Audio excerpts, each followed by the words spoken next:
Assalamualaikum warahmatullahi wabarakatuh. Perkenalkan nama saya Desi Alfinia Kunawati dengan NIM 192231008 dari Gizi 5A. Di sini saya akan mempresentasikan hasil dari literatur review mengenai visual Comstock. Berikut merupakan ide nasional yang saya gunakan untuk judul artikelnya, yaitu analisis sisa makanan terhadap kepuasan pelayanan makanan pada pasien rawat inap di Rumah Sakit Islam Jembersari Surabaya. Jurnal Media Gizi Kesmas tahun terbit 2023. Penulisnya ada Rizky Hayu Lestari, Putri Ramadhani Ayuning Tias, Azza Ajeng Pratiwi, dan Agung Prasetyo. Yang pertama yaitu penggunaan metode visual Comstock. Pengertiannya yaitu metode penilaian konsumsi makan dengan cara penaksir atau estimator menaksir secara visual banyaknya sisa makanan yang ada untuk setiap golongan makanan atau jenis hidangan penaksir. Lalu hasil penilaian dinyatakan dalam presentasi sisa makanan atau skor berdasarkan skala tertentu dari 0% hingga 1%. Tujuannya menilai sisa makanan menggunakan metode visual Comstock. Selanjutnya itu metode penelitian. Untuk jenis penelitiannya itu deskriptif cross-sectional. Lalu subjeknya yaitu 30 pasien rawat inap Rumah Sakit Islam Sumbersari Surabaya. Untuk langkah-langkahnya yaitu pertama observasi langsung piring pasien setelah makan sebelum dibersihkan. Lalu penilaian dilakukan di troli piring kotor di tiap ruang rawat inap. Dan terakhir setiap jenis makanan beri makan pokok, lauk hewani, lauk nabati, dan sayur diamati. Lalu untuk skala penilaian metode visual Comstock-nya itu ada 5 skala.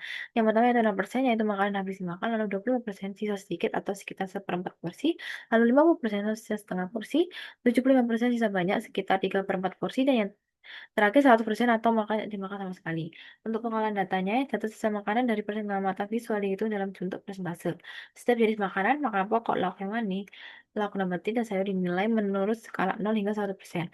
Hasil pengamatan kemudian dirata-ratakan untuk mengetahui tingkat sisa makanan pasien dan disajikan dalam bentuk tabel dan grafik.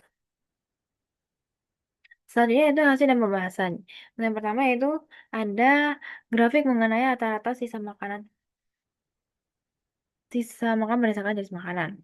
Di mana rata-rata sisa makanan tertinggi terdapat pada makanan pokok 28% dan sayur 26%. Untuk lauk nabatinya sendiri itu 17,5%, dan yang untuk lauk nahwani sebesar 12,5%. Yang untuk grafik yang kedua yaitu rata-rata persentase sisa makanan berdasarkan usia, di mana sisa makanan tertinggi berdasarkan usia itu terdapat pada lansia dengan persentase 45,83%, lalu disusul oleh anak-anak sebesar 39,28% dan dewasa 12,5%.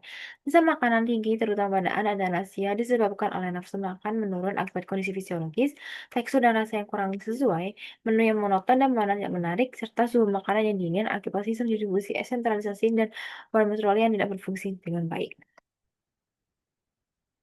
Selanjutnya itu validitas. Memiliki korelasi tinggi dengan metode penimbangan yang nilai R 0,9 hingga 0,95 sehingga dinilai valid untuk menilai sisa makanan pasien. Akurasi cukup baik meski kadang terjadi over atau underestimasi pada sisa makanan sedang. Pada penelitian Budi Ningsari tahun 2023 tidak ada perbedaan signifikan dengan metode penimbangan.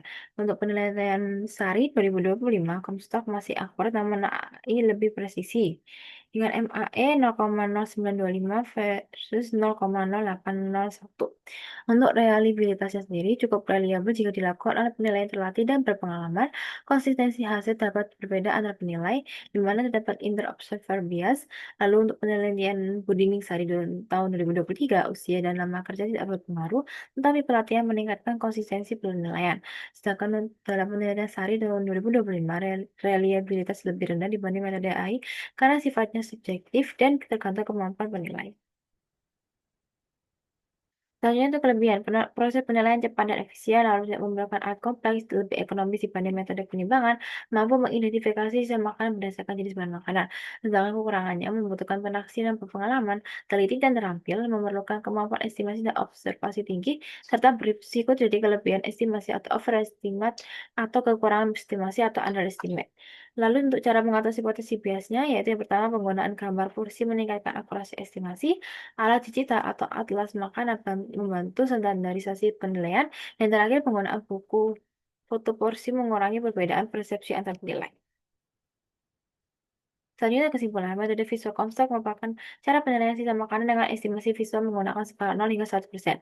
Metode ini valid dengan nilai R 0,9 hingga 0,95, cepat, ekonomis, dan cukup akurat bila dilakukan oleh penilaian terlatih.